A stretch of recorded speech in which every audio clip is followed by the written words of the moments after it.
Let me give you an example of what's known as the method of Lagrange multipliers applied to the following problem.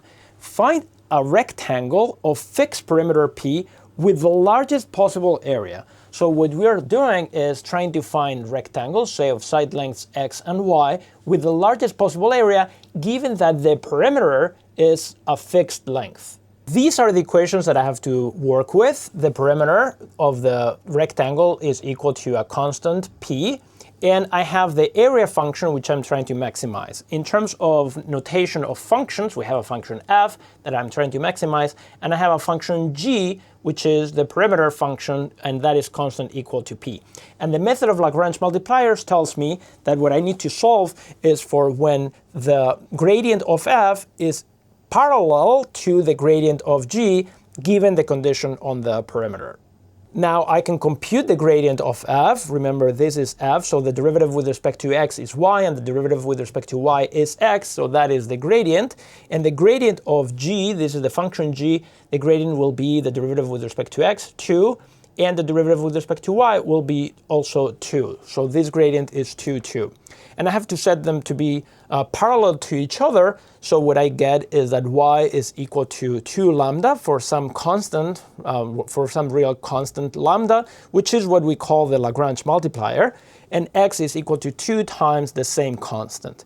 Now I can solve for lambda. Lambda is y divided by 2, and lambda is x divided by 2, and if I set those equal, I get that x needs to be equal to y.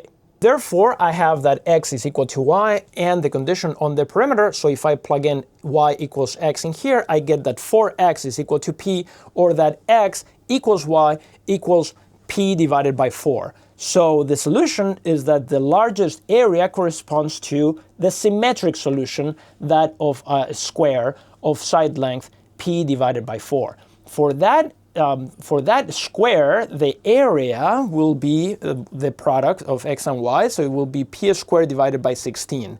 Now, is that a maximum value?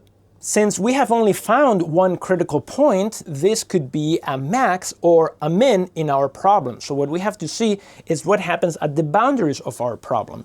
What could be happening is that x is as large as possible. If x is as large as possible, y is 0 and x is p divided by 2. But in that case, what's happening is that the rectangle has collapsed to a line.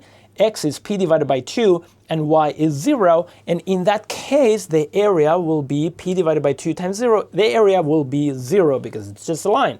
The other possibility is that x collapses to 0. We have a vertical line of length p divided by 2, and in that case we also have area 0.